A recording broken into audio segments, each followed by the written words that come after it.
This episode of the Wedding Film School Show is brought to you by MusicBed, the best music licensing platform for wedding filmmakers. Head over to themusicbed.com and enter our code WFS on checkout to get a free month on your annual wedding subscription. Now, on to the show. You know, do you want to win the battle or do you want to win the war? The long-term effect of dealing with this conflict versus the short-term. I don't think all money is good money. If it's between me making a little more money and making someone potentially unhappy and creating conflict down the road, I'm going to pick less money every single time. So if I'm having upfront conversations like, no, we don't do that, period. As simple as that. There's really not much more explaining I have to do. You know, at the end of the day, we're just going to do whatever it takes to make the pain go away. I'ma get right in my bag. Why you gonna try to get mad? Everybody wanna keep up. Don't you know I move too fast? I'ma zip right past. Drip all on my swag. Hey everyone, welcome to the Wedding Film School Show. We have another great episode for you today. Very excited to be back in the saddle. Yeah, here's to hoping we don't let you down. That's a great way to intro this podcast. But I have my good friend Jason McCutcheon in the house today. Jay, what's up, man? Wedding season full effect.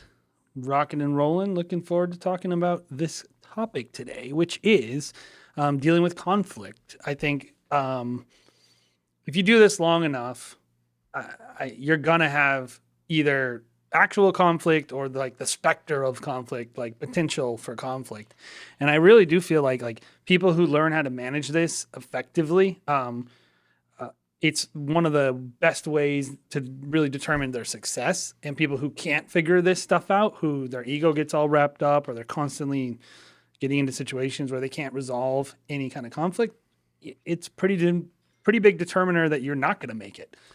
Yeah, no, I agree. I think it's one thing that can definitely wear down your wedding creative is just like constant conflict with couples, with planners, with just people in the industry. Like it's so easy to like get burnt out in this industry, and having a lot of conflict in your life definitely attributes to, I think, people just checking out at the end of the day and being like, I'm going to move on because this is too hard. And so hopefully we can share some of our experience. Hopefully it can be something that's helpful to you and your business. And we will at the end get into the dreaded revisions topic.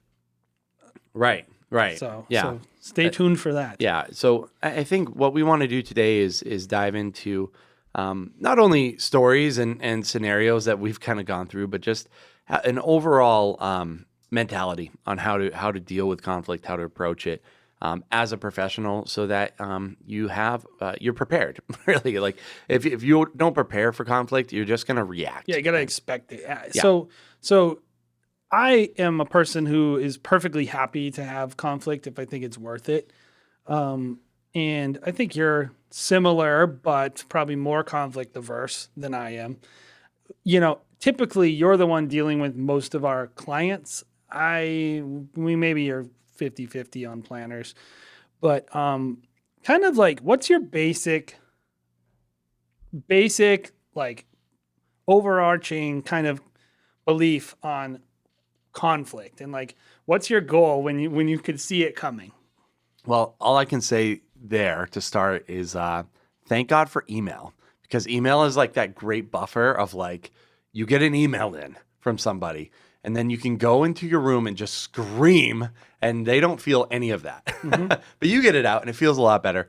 And then I can come back. Like I will be at home like reading my wife an email like, can you believe this person just sent this to me? Yeah. After all I've done for them, whatever, boom, I'm going off like how unjust it is, how I've been treated poorly, and how I did a favor. Like my favorite line right now is just like, no good deed goes unpunished. It's so true. It's the most true thing any person has ever said in their life. Oh yeah, if you think you're helping someone out, you definitely feel that more than they feel helped. Yes. But I can't tell you how many times my wife will be like, don't respond to that email. But then I respond to it and she's like, wow, you actually did really good with that email. And I'm like, yeah, I just needed a second to deal with that. So I'll just say, thank God for email, because I think we would all be fired by now if it wasn't for like that medium. If like people called you all the time, you're always like, I just call people. I hate calling people because I will be emotional. If I'm talking to people, I'm like, I don't want to talk to you right now. I don't want to have a conversation with you. I will show my cards too much. I have to take a second. I have to calm down. I have to like deal with this. Yeah. But yeah, I would say, first of all, thank God for that. We deal with a lot of conflict. And I think now it's not really, I think the more you deal with conflict, the less it becomes conflict because you're just like, I know how to deal with this. Well, it's not about being right anymore. And I think like for you, the thing I always hear you say, you know, I basically agree with you. The only time I disagree, we'll talk about later, but in general, make it go away.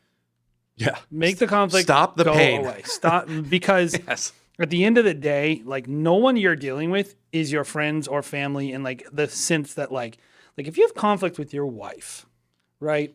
You need to finish the fight. Yeah. Because you have to clear the air. You have to have a level of trust with this person that requires honesty about everything, all this good stuff.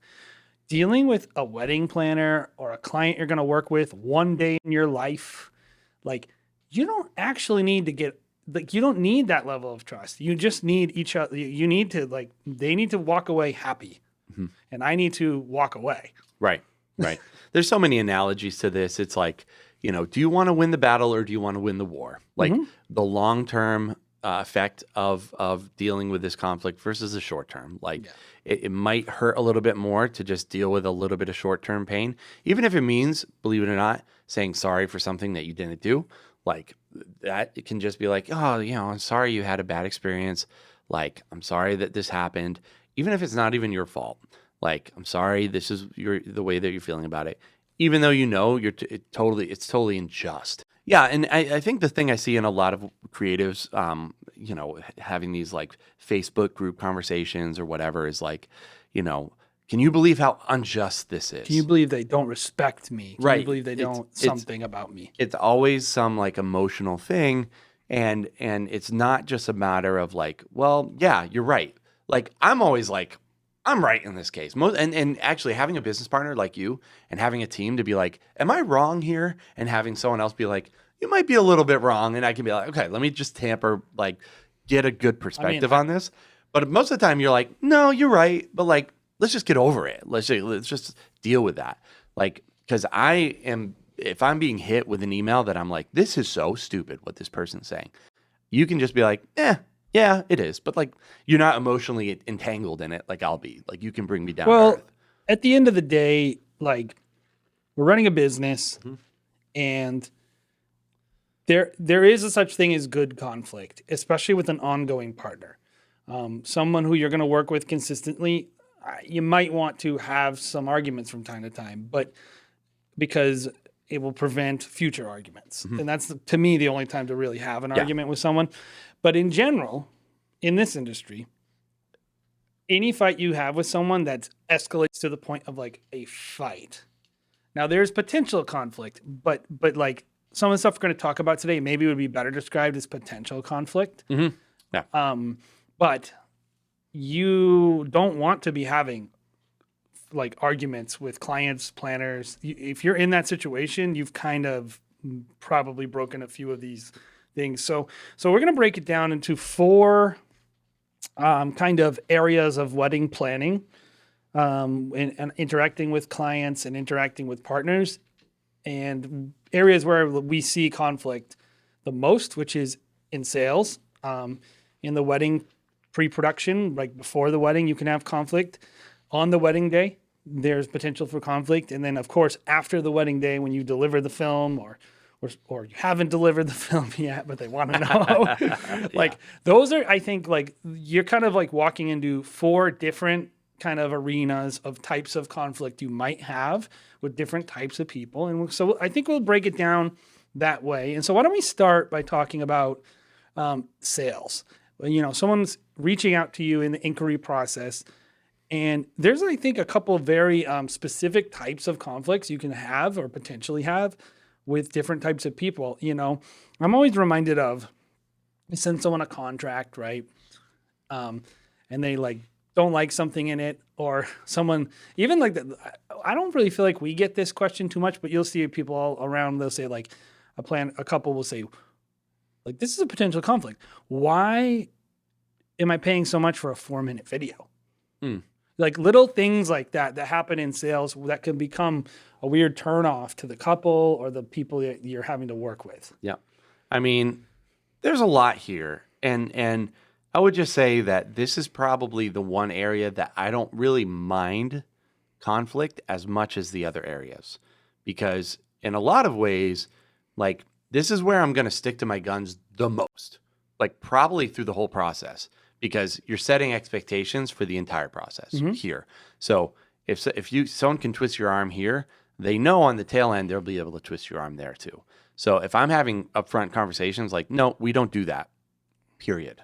Like, I don't mind doing that. And that might be a conflict for somebody. Somebody might be like, well, why not? These other people allow me. It's just not something I'm willing to do.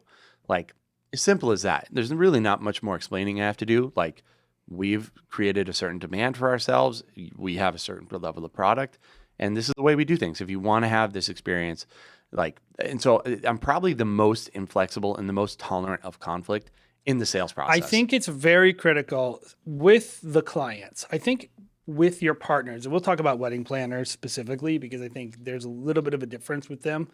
But with customers who are reaching out to you and booking you, you're kind of a little bit testing the waters of like, what is it going to be like to work with this person? Am I going to be able to make this person happy? And so, like you said, you really don't want to be, I personally don't see why you would be flexible really hardly at all, unless like, and if you're willing to do it, I don't think that's being flexible. Like, we're not willing to adjust basically anything with our contracts. We're not really willing to adjust hardly anything with our deliverables, our pricing, any of that stuff. Because if someone doesn't respect those boundaries early on, they're not going to respect them when I deliver the wedding film. And so we're looking for, like, if they don't respect it, we don't want to work with them. And you can make the comparison of like being a parent, right? Like, you're way more strict when your kid is younger. Like, don't do this, don't do this, don't do this. Like, if you do that, you're going to get a spanking or whatever. Maybe spanking is not appropriate. You're not going to be on a podcast. Maybe we'll get censored here. Talking about spanking. Unsubscribe. I'm not listening to this podcast anymore. That spanking podcast, that spanking wedding film school or podcast. Anyways, whatever. You're much more strict up front. So then as kids get older and they're developing responsibility, you can be a little bit more lenient with them, kind of thing. Yeah. Same kind of deal. And I think mutual respect is important too. Right. And I think it's backwards for a lot of wedding creatives where up front, and especially when you first start out, because you're just trying to get the job, right? And so it's like, you're going to be a little bit more flexible to secure the job. And then maybe on the back end, you're like, I can't believe these people are making me do this, this, and this. And it's just like, well, you set the expectations up front of like what they can expect through the process. So if they're asking for like 5 rounds of revisions, that's just them going with what they thought the agreement was up front. Like, it's a world, you're opening yourself into a world of hurt. Everything is up for negotiations, is what you're saying. So, I think at this point there's a lot of these conversations that I don't really mind having conflict and just saying straight up. Why don't I give you a couple examples of the types of conflicts? So one of the things I see a lot is the dad's a lawyer, the mom's a lawyer. They look at something in the contract. And some of them are just straight up like, they don't like the contract. They want it changed. That's one type of conflict. And the other times it's like, the classic one is, oh, I don't own this footage. So what if I can't post it on YouTube? Like things like that. And they're really two different problems. Like one night might be like the person's like, can you word your COVID policy X way? And the other time it's like the person just doesn't know what ownership versus licensing mean. They're very different, but like they can feel the same. When you're in that situation and you're feeling intimidated by someone, what's like the difference between those two types of interactions you might have with someone? I think one is there's hard lines there. Like you and I up front are always like, we do not change our agreement, period. So we know that's our policy. Like I think up front, you have to know what your hard lines are up front. And then you also have to know where some areas are just more, you have to educate the customer more. One of them, I think, is based on education and educating the customer and clearing up a misunderstanding because the person's like, oh, they think ownership means that they can't share it on Instagram. And the other one is they want you to do something that you will not do. And it's like, I'll tell a personal story from this year. Like, I feel like a couple months ago, I had probably 3 different leads and very hot leads. They wanted to book, but then they looked at the contract and they were like, we have objections to certain things. Can we hop on a phone call, whatever? I had one dad and I just hopped on a phone with him, and he's a lawyer and he's retired. So he literally doesn't have anything else to do. You're his job now. I'm his job is he's going to look through and review our agreement. Save his daughter. I was like, with him, I was just like, let me look at this. Let me think about it and talk to my lawyer, and I'll get back to you on certain things. I wrote down his notes. And with him, I just told him at the end of the day, I was like, I can appreciate you being interested and being this involved. But at the end of the day, me talking to my lawyer and paying him hundreds of dollars an hour to revise this, and you're not going to pay me for that. It's just like, this isn't really worth it to me. And he understood, and he was like, okay, totally makes sense. I think we'll look around a little bit more. Great, fine. Do they book? No. I've had people book in the past too. If I just say no on contract stuff, I've had plenty of people book as well.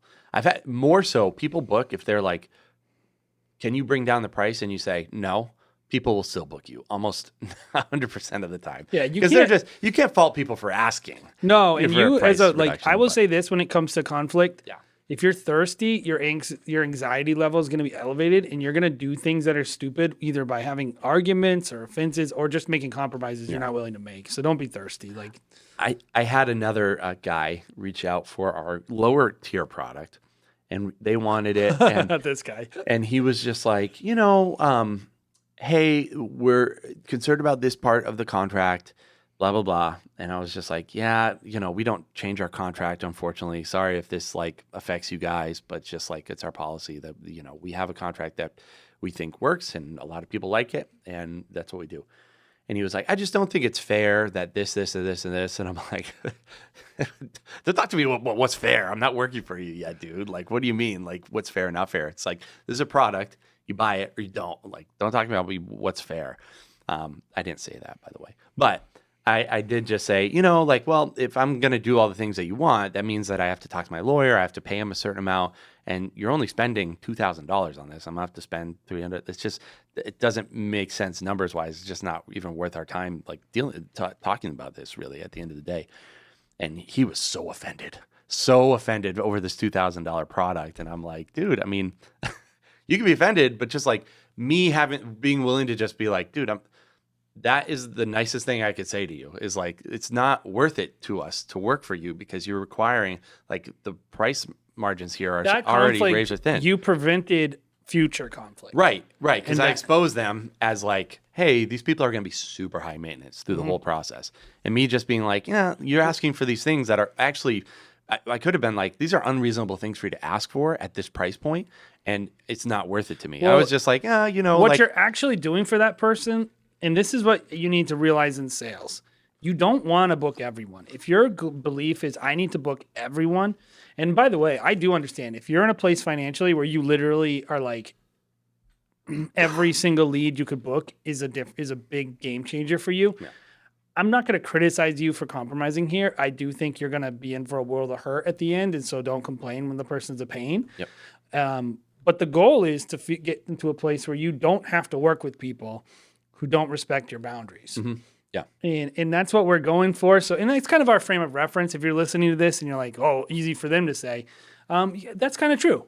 It is easy for us to say, but at the end of the day too, we try to weed people out with, especially in contracts and in sales, who aren't going to be able to be made happy. So this would be a cheat code for this part of the process.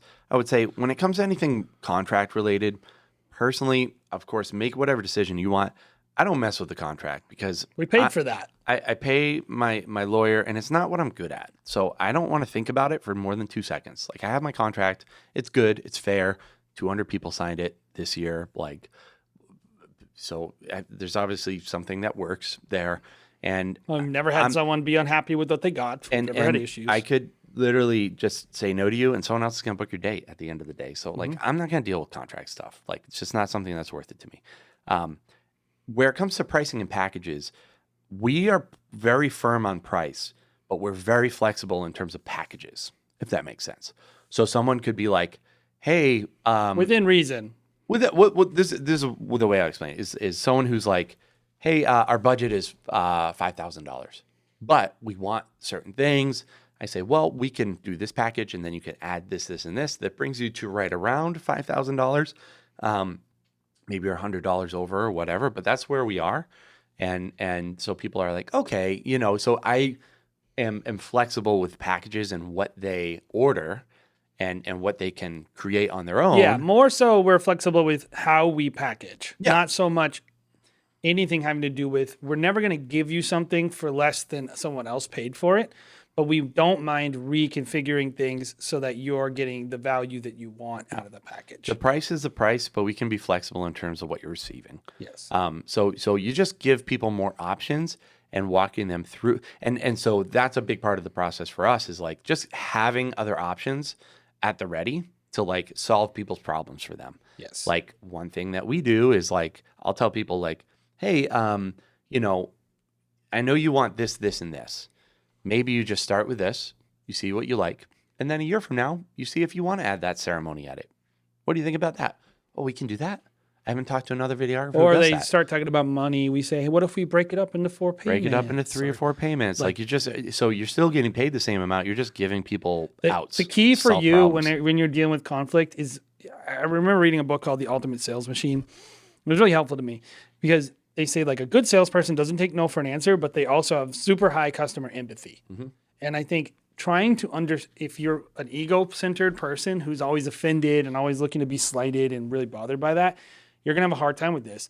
But if you're a person who can always really try to hear what someone's pain point is, really, and be a good listener, you're probably going to be okay. If someone's like, if you can hear that like the pain point is like, they want you, but they don't have the money today. Yeah. Or they really want you, but like, they don't care about this dance, but they really care about like, just, you are actually taking a negative and turning it to a positive when you can say, I'm going to be the person to solve your problem for you. And so I would say like, don't always look at potential disagreements as a negative, view them as like, how do I turn this into a win? One of the things I was going to bring up, and we're going to talk about wedding planners in sales because there's some unique conflicts that can happen there. But before we get into that, just kind of like communication issues. I think one of the biggest, this is an unforced error that many, I think, creatives have is being really sloppy and slow and unresponsive with communication. This is the conflict you don't even know you had. Mm-hmm. Like chances are, if this is happening to you, people, or if you're doing this, if you're running your business this way, people are just writing you off. Yeah. They're not even going to bother dealing with you. Yeah. Because that's how offensive that conflict is to people. They don't want to have conflict with you either, by the way. Yeah. Especially not someone who won't even bother emailing them back. Right. And so, and you see it a lot. Like, I can't believe these people won't email me back. Like, I emailed them a bunch of times. And it's like, that's when we talk about like being emotionally attached to that kind of stuff. It's just like, it's not productive. well, it goes at both all. sides. too. Yeah. It's like I don't, but we, like a bride will wait weeks to email me back if they never email me back. And I don't even think about them. I'm like, someone what else I'm booked. mainly Sorry. referring to when we do a bad job. Sure. When we don't communicate with couples in sales, But some people I think are like, well, they do it too. the ghosting side. Yeah, and it's like I don't understand the ghosting complaints. there's no. Yeah, I don't. Well, yeah. Like- when you're like- only getting a couple leads, then you're ghosted by 2 of the 2 that reached out this week. That can be frustrating. But like, can I get understand that it's frustrating that people don't email you back, but the whole sense of like righteous anger that comes with it, where the person owes you an email back. Yeah. Like if I email 5 landscapers to get a price, I am not emailing them back to say no. Right. Yeah. I'm not going to send a no email. Yeah. I'm just going to not book them. I think to a lot of people, though, initially, like a lot of creatives, it doesn't make sense. It's like, well, they reached out. They were curious Someone about my gave them pricing, something better. and then I gave them the pricing, and they didn't even respond. Yeah. Like, why does that make sense? Like, I did all this. Like, they can't even write a simple email to me. Yeah. It's like, no, they can't because can't. you're literally one of 10. You're literally meaningless to them. They don't care about you. Yeah. Like until they are working with you. Yeah. And so, I mean, it sucks. I'm not saying that you shouldn't want that to be different. If you're getting ghosted, that is bad. Yeah. I'm saying I don't understand how it's justification for being offended at that person. Even Right. the other thing though is like when someone's mad at you for poor communication. Mhm. That's a tough one to come back from if it's early in the sales process, right? Yep. Like Definitely. you really don't want to have that happen. I'm curious how many people who struggle in sales, literally it's the difference between emailing people 7 days after they emailed you or 1 day. Like, I'm curious about that because I often think, like, if you're really disorganized, like, you seem disorganized. Mhm. You seem like you're kind of like, even if you're sitting there waiting for the one of the things I always tell people is, like, don't give people perfect emails. Give them fast emails. Yeah. Yeah. Just say, like, hey, so good to hear from you. I'm going to think about what you asked. I'll get back to you tomorrow. Mm-hmm. That's fine. Yeah. That's way better than typing a million responses and giving them a perfect email 7 days after you already lost the lead to someone else. Yeah. Yeah. So, I mean, and I can relate to a lot of people because, like, if you know anything about me, I'm the worst texter of all time. I'll Yeah. look at your text because quite literally the worst person in the whole world. I'll look at a text and I'm in the middle of, like, literally anything and everything. I look at it and I go, I'm working. I'm in the middle of How shooting. dare they And- text me? And my wife is texting me about calling my aunt on her birthday, and I'm like, literally the back part of my brain, I'll never remember to do this or consider doing it ever again, and don't care about it at all. See you later. Like, but just being like, just giving like an okay, great, sounds good.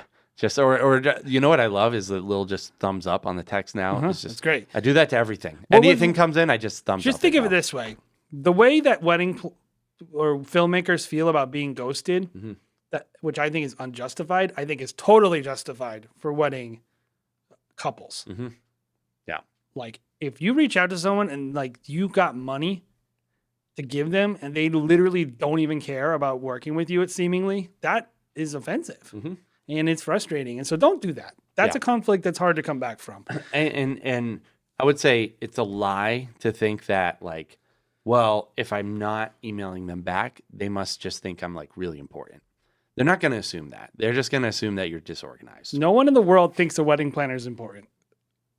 No one in the world thinks a 7 wedding people. planner is important? No, I'm sorry. No, wedding planners definitely think they're important, but I was like, what? no one in the world thinks us wedding filmmakers are important. Yeah. Like, maybe 7 people, but Yeah. like most of the people we're working with, it's like, oh yeah, okay, I should get a wedding filmmaker. Yeah. Like, sure. Most people that are emailing you are like, well, they just do camera stuff. Like, they're just in Yosemite shooting today. Like, what else could they be doing besides emailing me? and Yes, that's shooting? how they actually view Yeah. They're us. like, what? So you shoot on the weekends? Like, do you have the rest of the week off? You're like, They literally think that. no. Like, literally, have to edit. And they're like, oh yeah, you have to. But the same, But you're just sitting at your computer all day. Like, you can email me back. Like, yeah. So I wanted to bring up one thing in sales Right. that is, I think this won't be for everyone, but if you're in a certain place in the market, one of the conflicts you can have is dealing with planners in sales. And I find this to be one of the trickier parts because a lot of times you're all different scenarios. Sometimes you're dealing with couples and planners. Sometimes you're just dealing with planners and the planner's doing the sales for you, and they have specific requests. Like, could you do this? Or can you get me some money off? Yep. Can you do all these? Like, the planner ones are sometimes tough for me because they're custom. They're not like, the thing I like about our processes at our companies is how templated everything is. Most people are going to reach out. Hey, we want your pricing. Hey, we want to Yep. talk through our day a little bit. Hey guys, great. Here's the things that you're looking for. Planners, a lot of times they'll be like, hey, they kind of want this custom thing. Is it possible for you to be the person shooting? Like, could you come a little bit early? Like, there's much more of that, like, custom, nuanced kind of conversation that you have to have, which sometimes, like, I'll get emails and I'm like, I don't know the answer to this. So I have to do a job in order to figure out the answer to this. And it's like, that's where what gets hard for me sometimes. Like if someone's like, hey, can you send I need a certificate of insurance for, like, the planner might reach out and ask for that. And I'm like, okay, like, that's a job for me to do. I have now. It's not just an I email. have an example that I know I can share because Yeah. it wasn't real conflict, and I know she wouldn't care. But a planner reached out to me today and said, do you have a projector or a TV to bring to this wedding for this? You're gonna love this. To bring to this is a first. Jared hasn't heard this conflict yet. So, so this dad giving his speech can share a PowerPoint during his speech. And I was like, I'm gonna be honest with you, I do, but I'm also gonna be honest with you, I don't want to do it. And I said, this is why, because we bought that for our live streaming. Which was an entire job. It had an entire person on it, and it had an entire invoice associated with it. It wasn't just someone bringing a TV to a wedding and standing next to a TV for 30 minutes. And I also said, I am not comfortable having a wedding filmmaker have to deal with that while they're shooting. It's just not appropriate. It's a separate skill. You have to send a separate person. A separate person with a separate invoice. And who's a person that can just be like, available, who you trust to be able to do this one-off job at one time. Yes. Like, so they will fail. So what I said, terrible. Yes. And that's what I said. I said, I'm not comfortable with anyone but me doing it, really. And I said, high risk, low reward. Yes. I said, they could just go buy a TV for what I'm going to charge them to do this for them. Yeah. But then I ended it with this. I said, listen, though, if you tell me they're willing to pay any price for this, I will find a way to make it happen for you. I can do it. So I've made it very, very, very hard for her, easy for her to tell her couple, this is a bad idea. Yes. I come across looking like a nice, helpful person with capability, but also she's not going to make us do that. Mm-hmm. And it's like those types of things only happen when you're doing sales because we haven't booked that wedding yet. Mm-hmm. And it's one of the things that the people are asking for. They're trying to make sure that we, like, you have these types of things with wedding planners that you almost would never have with a couple. Right. Like, or even like planners sell packages for us where we're like, are you explaining this right? Like you can have weird conflict there where they're like, well, I sold them your package and like they didn't get the documentary, the linear edit of their ceremony. And you're like, you didn't sell them that. Yeah. Like that's a unique to planners. So some of the conflict I've seen with planners specifically, and this is great because we just had a conversation with one of our favorite planners in the world last week and just like, hey, let's try to solve a problem together, right? Mm-hmm. Which was great. And like, that's what's awesome about working with awesome planners is it's like, how can we, because we're not just like making our lives better, but we're making our whole industry we better consider here. them partners. Yeah.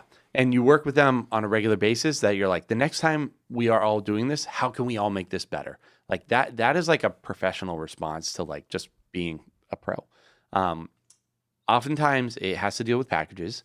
Like they're going to sell your packages, but they don't know the nuance of like what a second shooter means to the wedding day. I can't expect them to know what that means and sell that the right way.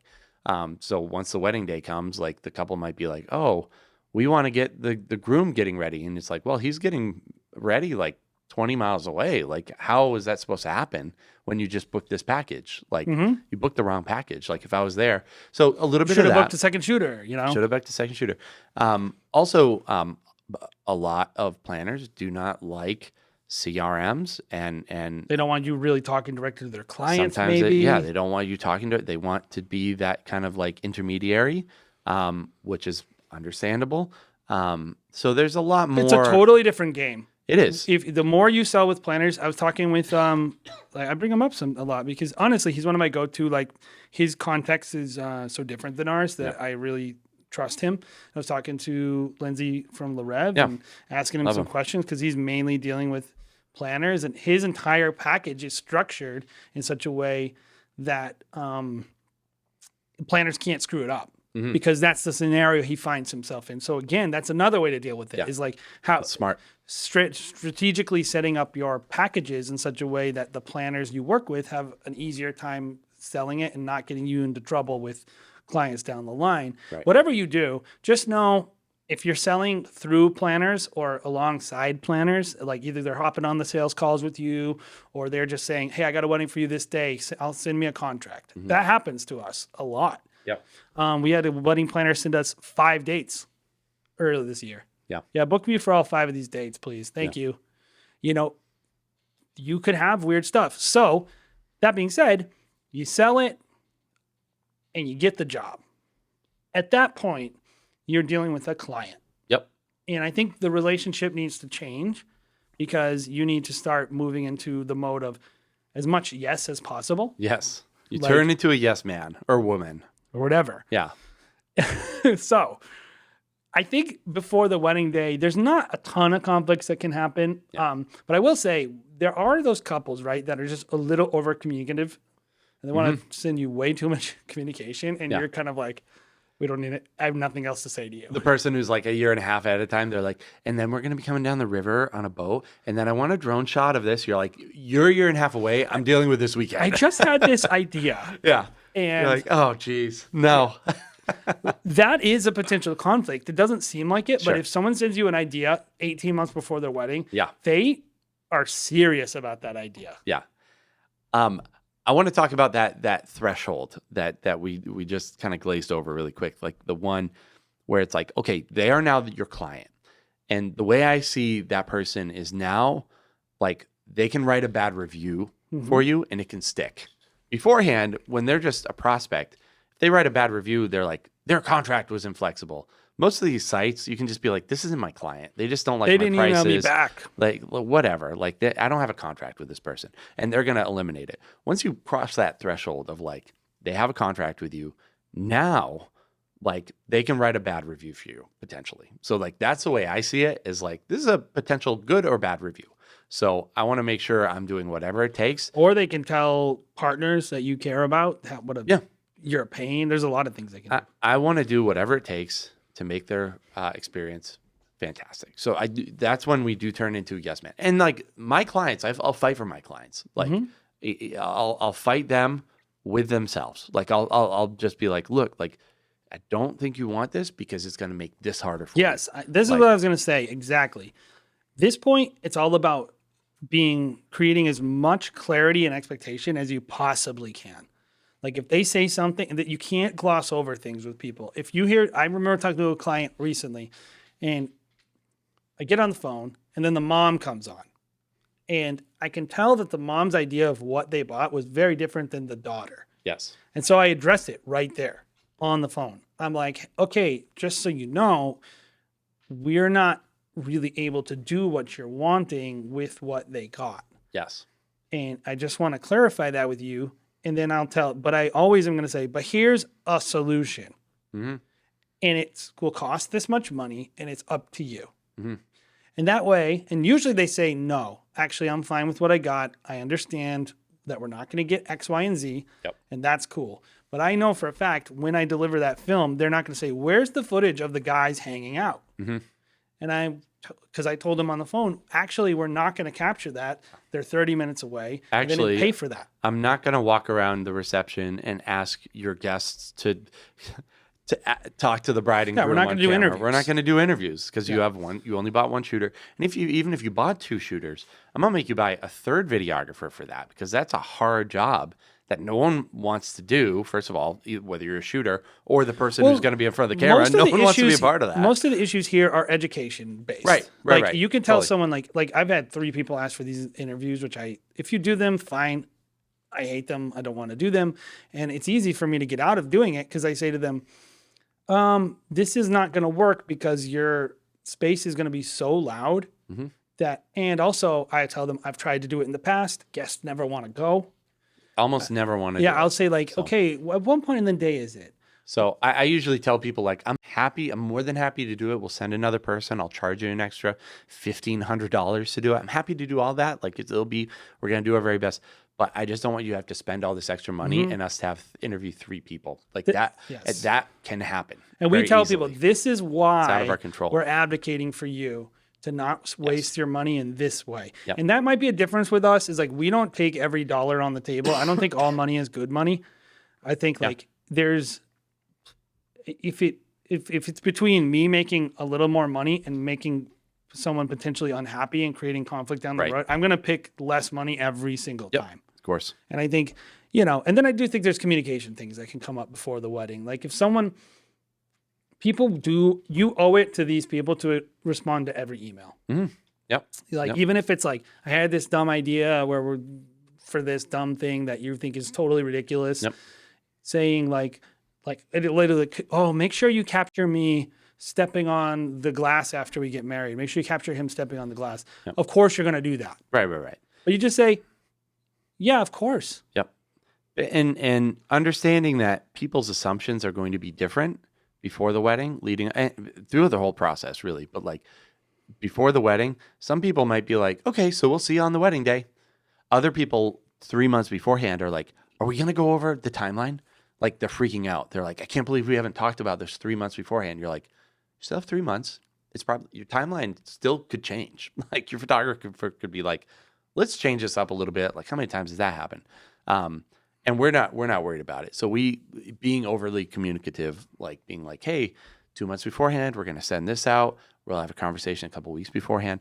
We had a bride last year who was upset that we waited till the week of her wedding to have a discussion with her. And usually we have it like 2 weeks to a month beforehand. In this case, we were slammed. It was like middle of August, and it was a week beforehand that we were able to schedule. And it doesn't a meeting. actually, we know it doesn't have a tangible difference on how it's covered, but No, like a week beforehand. I mean, usually, how often are things still getting locked in place a week beforehand for a lot of weddings? pretty common. Pretty common. But her assumption and expectation was that, hey, we're important, so we're gonna have a consultation a month or two beforehand, and it was like, okay, like there's not really a lot I could have done there, but sorry, like we didn't meet your expectation there. Like that's on us. Like Most of these people, it's their first wedding. Yep. And they're nervous and they're anxious and they just want it to be good. Right. And so Right. like most of these conflicts, you got to take it through that lens. Yep. And just being empathetic with people, like being like, yeah, she's probably going through this. Like that's the first step to solving a problem. Here's an interesting thing. Before the wedding day, you can avoid conflict on the wedding day. And I always tell people, it's like, just be like the future conflicts that can happen. And this is particularly with vendors, DJs. Yep. We don't always do this, but often we might reach out to a DJ, especially if we're like, or a church lady. I'll give you a good example of a conflict that I avoided. There's a cathedral in Newport, Rhode Island. This is a notoriously a hostile environment for wedding filmmakers. They send a big mean list. They tell couples basically we hate filmmakers, all this stuff. And I remember seeing it, and I was like, I got this. Like I'm gonna work my magic here. So I go extra. So I don't bother emailing. I don't do that because I know these people like that conflict. But it kind of started before the wedding, and it's like by planning this stuff out and knowing what I'm getting into before the wedding. I knew on the day of. Get there early. I walk up to the lady. I walk her through. I say, I read your whole email. I see these 5 points. I'm cognizant of the entire thing. So I let her know I'm listening to you. I care about what you think. I respect the space. I respect your space. I tell them I'll even drop something like, I'm a religious person. I understand it's a sacred space. I want to protect this sacred space for you. Like anything I can do to connect with this person and disarm them and make them not think I'm a jerk. Mm-hmm. Then I'm like, here's what I want to do during this wedding. And like the issue is they don't know actually what they're talking about. They just made a list, and she goes like, well, they're just trying to, they're painting with a broad brush and trying to make it so that all videographers can't like walk up on the altar or whatever. Do something ridiculous that which they made that list because someone did that. Mm-hmm. So it's just like, they were like, okay, I'm sick of these people. I'm just making a list, and then I don't have to deal with it. That's empathy right there. Yep. And I just told her, this is what I want to do. And after the wedding, she's like, oh my gosh. Like, you guys were the only people, maybe, you're the best videographers. You're the ones who, like, she came out of her way to come and tell me how respectful you were. And I did literally whatever I wanted. Mm-hmm. I walked down the aisle with the gimbal. I did everything I wanted because I knew what they really cared about, and I didn't do the things that they really didn't want. Yep. And I think, like, before the wedding day, you're collecting intelligence, like about what is this day going to be like, so that on the wedding day, you can deliver a great experience for not just the couple, but all the partners involved, the photographer, all the people that you can have conflict with. And I think it starts with just oftentimes just a simple, hey man, I'm working with you tomorrow. Right. Being overly communicative. Like, how many times have you asked the DJ, hey man, do you mind if I plug in? How many times have they said no? Never for me. I've had one guy do it in 13 years, and he was a schmuck. One time I had someone unplug my stuff because I thought it was the venues. But. So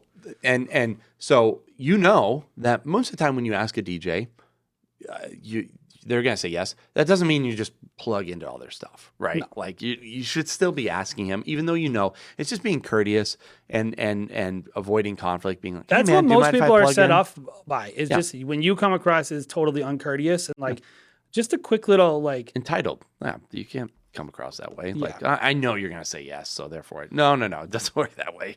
a lot of your conflict avoidance on the wedding day starts before the wedding day with other vendors. And if a planner thinks you're ignoring their client too before the wedding, that's not going to go well either. So, Yeah, they'll just stop. Yep. so let's talk about the wedding day. Not a lot. I mean, if you're having conflict on the wedding day with anyone but the photographer, I think you're doing something quite wrong. Yeah. And I would even say with the photographer. Well, you could have a photographer who's just like a hostile psycho. Sure. Like, and you have to work right next to them. But in general, you should, I can't imagine. You said it. You were like, I don't think I've ever had conflict with a bride or groom day of. Like, can you imagine? No. Like, if this happens to you and maybe you have a good reason, fine. I don't know. But for me, it's like, I just never would ever try to have those conversations. Like, I don't say anything. I just basically try to say nothing negative around a wedding couple. Like, it's all like, this is great. And like, be as positive as I possibly can in every single interaction.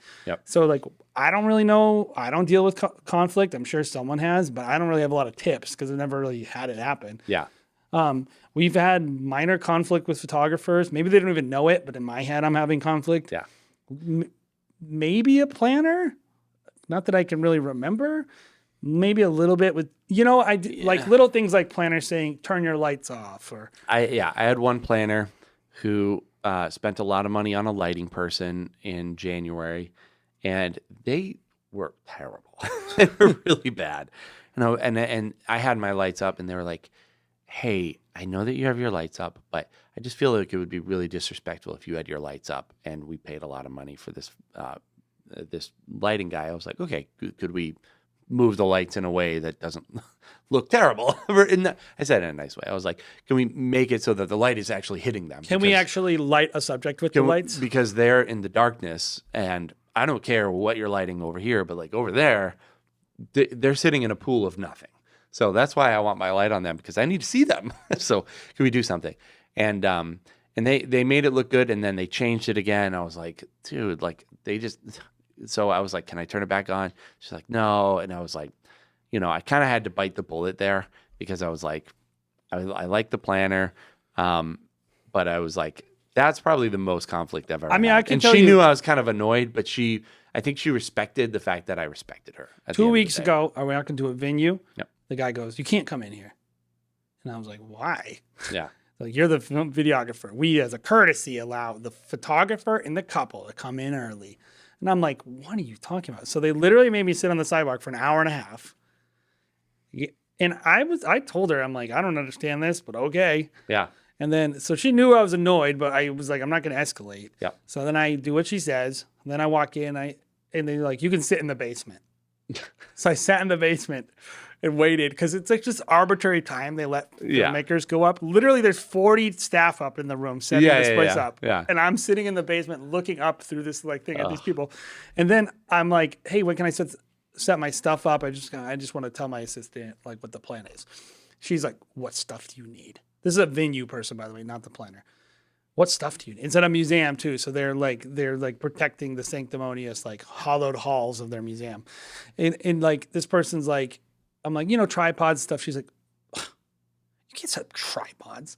It's like, did you even read the list? I was like, I've never seen anything. Well, Paige was supposed to send that to you, the planner, and it's just going off, and I just keep like de-escalating. Yeah. I just keep saying, hey, listen, whatever you need me to do, I'm going to do, but just tell me what you need and I'll do it. And I think like that right there is like audio equipment. You can't have audio equipment here. I'm not going to explain video to this random lady who's never going to understand what I'm saying. Yeah. And so the key is just like letting her know, like, whatever you actually want me to do is what I'm going to do. So just communicate it with me. But I don't want to have conflict with this lady. Yes. I just want her to go away and let me do my job. But then when she made it clear to me that certain things that we do that the couple paid for, they would not let me do. I go to the couple and I say, listen, this is the conversation I just had. I just want you to know. And they go, we don't care. Do whatever she says. And I say, great. And I'm off the hook. Yes.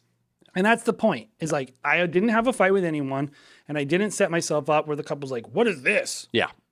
And so I think that's what's critically important, is like everyone understands what's going on, and like, don't get emotional. Yep. It's not worth it. Can we talk about afterwards? Yes. All right. Let's get into that. This is the fun part. So this is where things, I think, like, hopefully you're not having conflict on a wedding day, minus a photographer. But in general, it's like, just do what they say for the most part. Be clear with them and you'll be fine. Yep. After the wedding, you do the film. You spend, I don't know, 25 hours editing this person's film. You're so proud of it. And you send it their way. And we've all seen the dreaded, like, what are some of the most ridiculous revisions you've seen?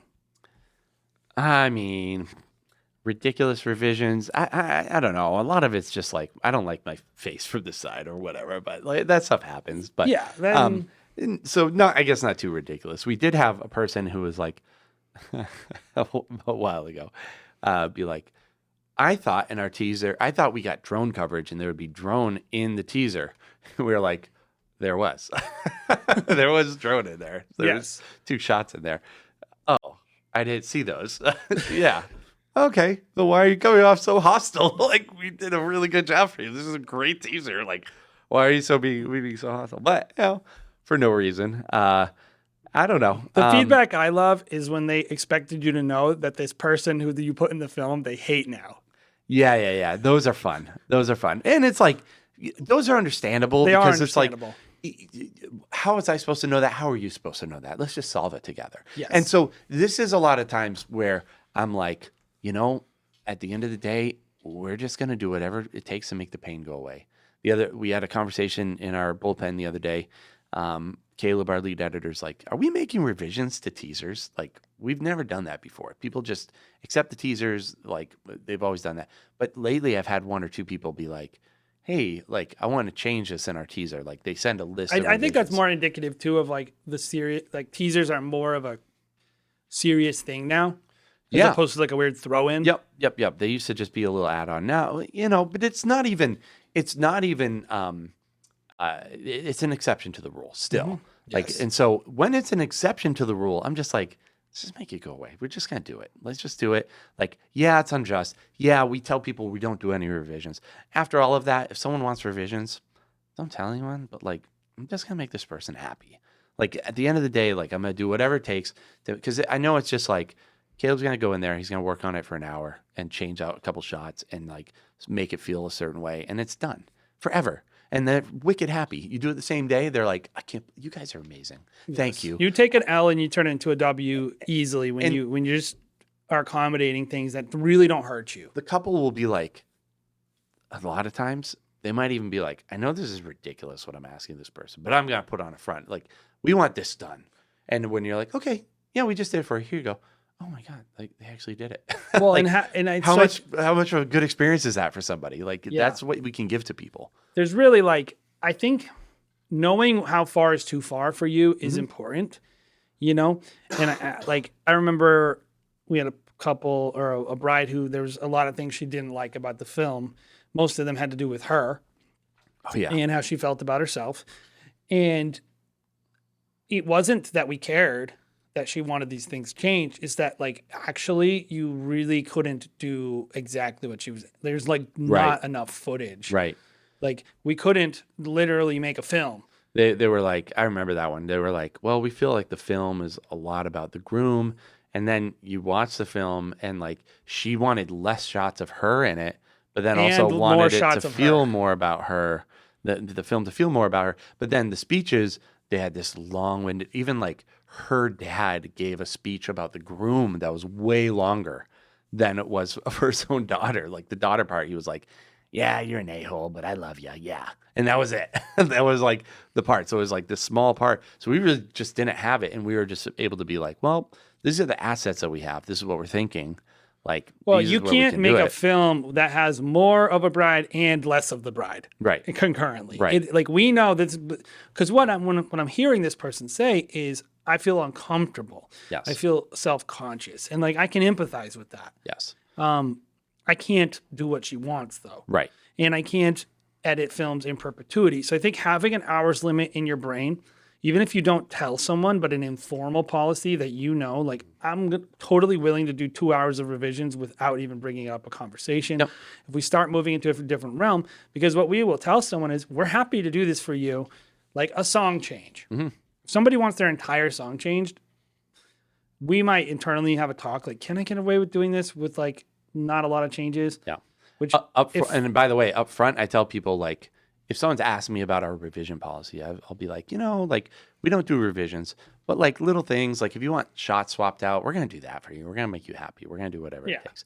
But if like where you're changing the whole spine and the whole skeletal structure of an edit by changing out the song, you're basically making us do an entire new edit. we're starting from ground zero. Yes. And making them understand that up front. So that when they get there, they're like, and also we give them the opportunity to pick their own songs. And if they don't do that, if they don't take that opportunity, and then they're like, we don't like the song. There's like a million opportunities for them to know this is my fault. There's a certain level of like, I've given them 4 outs and they haven't given me anything. They didn't give me any feedback up front. And now they're very opinionated. It's like, then I can have a little bit of a conversation and be like, well, we gave you this opportunity to do it. That being said, this is what I'm going to do for you. And it might not be everything that they want, but it's like, we understand that you haven't done anything to help this situation. We're still going to do a good job for you and do this for you. We never say no. It's true. We never say no. And I would tell you, like, even if you're actually saying no, you should never say no. Yeah. You should say, this is what I'm willing to do. Yep. Never say no. That's like conflict 101 in the wedding industry is never say no. Always say, this is what I'm willing to do. And that might actually be no. Yep. Like in reality, but at the end of the day, you're more clarifying. It's a posture of helpfulness versus a posture of defensiveness. I think the name of the game with conflict in general is, wherever you can just provide clarity with someone, usually that's the resolution that they're looking for. It's just clarity and empathy, and they want to know that you care, that they have a problem. And I think a lot of people really focus on what the problem is instead of the customer, instead of the client, and even with wedding planners or anyone you're working with. And so I think like the only good conflict that you can really have with someone, really good conflict, is when you just decide not to work with someone who's going to make your life hell. After that, your actual goal is to just try to make people happy. And I know that can be tough for ego-driven artists like us to just like squash it. Just let the photographer get in your shot. Right. Just let the planner think they're right. Let the dad think they're right. Let the people think you're right. Because at the end of the day, like the experience you want them to walk away with, no matter who they are, like I can't imagine someone who's like, you know what I want them to walk away with is that I was right and they were wrong. You don't want a person to walk away from working with you with that's the conclusion they have. You want them to walk away and say that person was great to work with in the end. And like, I think especially in 3 months after the wedding, 1 year after the wedding, you're not going to care or remember what you even had an argument about. You're not going to care if like you had to include something you didn't want in the thing. You're not going to care if you had to, whatever it is, you're not going to care about it. You're just going to care that this person had a great experience and reviewed you and told you how awesome you were and referred you. And I think like you got to keep your eye on the ball when it comes to this type of stuff, because your ego is your biggest enemy when it comes to conflict, but also just not even knowing what the win is. Like it's not a win to get this person to understand how video is made. It's, who cares? Yeah. You want them to be happy. Yeah. And I mean, that's the name of the game. Doing whatever it takes at that point to just, take the L and just, hey, we're gonna turn this into a positive experience for someone. Like, and just understanding. I mean, you're not perfect too. No. Like on the back end, I think mistakes can happen and oftentimes do happen, and just doing what it takes to resolve conflict in a way that makes the couple happy. Well, and I was going to ask you one final question, which is, what about when we really screw up? Yeah. Because we do, all of us do. Yeah. There are times where like they told you exactly, oh, this is my dad. He's going to do this certain thing and you don't cover it well or something like that. What about when we really, really screw up? Yeah, I think it's a matter of, first of all, you have to show like remorse and be like, look, like this isn't up to our standards and what can we do to make this up to you kind of thing. Because like someone wants to be really mad and they're justified in being mad. Like and understanding like I think a lot of times it's hard to even be upfront with that for a lot of people. And how many times do you see people just ignore it and be like, not respond? I've seen people who are like late on a delivery and they're like, well, this person needs to understand I have a lot of wedding films to edit. Right. Like they wouldn't let me out of my contract or something. Oh, but like the people that really screw up are like people that lose people's footage and just being like disappear, like they become the ghost. Like how many times have you seen that happen? We've had people reach out to us who are like, hey, my videographer disappeared. Like they shot our wedding and now we don't even know if our footage exists anymore. Like, do you know this person? Like, can you reach out to them? I'm like, no, I've never heard of them before, but that's awful. Or maybe they're like, we had one person who was like, we have our raw footage. We got this from the videographer, but they just refused to edit the film for us. And they sent us a DVD with all this like really low resolution. It's like 4 gigabytes of footage from an entire wedding day. And they're like, they just refused to edit this for us. And I'm like, oh, that's tough. But just like having that hard conversation, a lot of people, especially creatives, when they know they really screwed up, it's like hard to just own up and be like, I screwed up. How can I make this right? There's no way that I can really make this right. Humility goes a long way, right? But yeah. And just being like, we're going to make this as right as we possibly can because it's unacceptable. Yeah. And just like, understand, once you get over that hump of just like accepting, I screwed up. And you know what? It doesn't necessarily make me a bad person. Screw ups happen. Our team can mess up. Like we're only human. But we're going to not make that mistake again.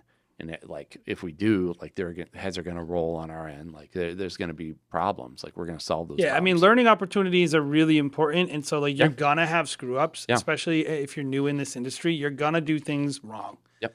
And I think what's critically important for you is like knowing that most people are understanding. Yep. But B, you better come correct when you go have that conversation. You better show up, head down, sackcloth and ashes. And you better be ready to eat some money or eat some time. Yep. Give them something for free. Like, that's what I'll tell you. If you really screw up, you need to be the person saying, don't just like say, what can I do? Have an idea of what you're going to do. Right. Like, it's even better if you can say like, hey, because I messed this up, I'm going to give you this money back. Right. I'm going to do this extra edit for you. I'm going to do X, Y, and Z, And going above and beyond, like I a lot of people will be like, well, I'll give them like $100 off or something like that. And I'm like, if I screw up a part that I'm really like, this is my fault, I'm going to do work for free for people. Like, that's how much it's worth it to me. Like, I'm just going to show up and I'm going to do something like, hey, we screwed up and we, weren't on time. I don't know if we've ever not been on time, but whatever it is, it's like, I'm going to give you a we're free pre-planning teaser. our screw ups, so how we're going to solve them. Yeah. Well, I think it only keeps me up. Can you imagine if you just forgot a wedding? Yeah, I can imagine. I imagine it often, actually. Just being like, hey, where are you? That conversation. Terrible. But yeah, I think that's a hard way to manage conflict. I don't want to just talk about like what's easy because it's going to have to happen. It will. Even it, whatever it is, like in the sales process, you don't get back to someone. You should acknowledge, say, hey, listen, like every time you acknowledge that you made a mistake, it helps you. If that person's already thinking it, like, why did that person take 7 days to get back to me? Yeah. Oh, I'm really sorry. I really tried to get 24 hours. This must have just slipped through. Yep. I'm sorry. Yep. Because you're letting them know, like, I acknowledge I made a mistake. This is not my pattern going forward. Yep. I'm not a flake. Trust me. Yep. Like, every time you can build trust up, because you lost trust. Yes. And I think that's the key is like, and even when you make up for that lost trust by whatever remedy you come across, it's like you still have to earn that back. You have to earn it and like prove like, hey, I'm going to go above and beyond, not just with how I'm solving this, but now I'm going to. You might have to apologize to like 3 people. Yeah. You might have to apologize to a wedding planner, their mom, and the couple. Yep. If you really screw up, which is gonna happen, you have to show the initiative. And like most situations I do find are not gonna be your fault. Most conflicts we've seen are really misunderstandings by the client or by another vendor. Right. But I think, I think it's a good place to end. just kind of having that come to Jesus moment, which is like, hey, don't be so prideful that you can't just admit when you're wrong. Yep. This is basic conflict 101, right? You want to diffuse an argument with anyone? Yep. Tell them that you know that you're wrong and put them in a place where they have some empathy. Mm-hmm. Because if you can let them know, like, this is what happened, and I think not making excuses. And the only thing I will say is I don't think it's fair to bring up personal things that really take the relationship in a weird direction. I suppose if something really traumatic happened in your life, like my wife died last week or something really crazy, like you might want to say, hey, I'm really sorry this happened. But like, if you go like, my grandma died and I was really sad, so I couldn't get my edits, or I had seasonal depression, like that's not saying that that's not legitimate, but like, I think you're moving into an unprofessional place when you're giving a person like, you're basically saying like, if you're offended at me, it's because you're a bad person. And I don't think that's a good position to put a client in. Yeah. Because the client is going to be like, dude, I just want my stuff on time. And then they'll feel bad about wanting that. Yeah. Because you told them you have seasonal depression and you can't get around to editing. Or, they're going to have to say to you, I don't care about your seasonal depression. You're 2 months late. Yeah. And I would say most people are in that category. They're not going to tell you that, but that's how they feel. That is how they feel. And so anyway, hopefully you enjoyed that episode. We would love it if you could just subscribe to our podcast. That means a lot to us. We have an Instagram account called The Wedding Film School Show. Definitely go check that out. And the other thing is we just launched a couple weeks ago a new YouTube channel dedicated to the podcast. We know it's not like crazy going to be viral and all this stuff, but if you're interested in, you just prefer to listen to content on YouTube, it's going to be up there. We're going to be enhancing it a little bit down the line. But yeah, it's up there now, Wedding Film School Show. So go check that out. Great.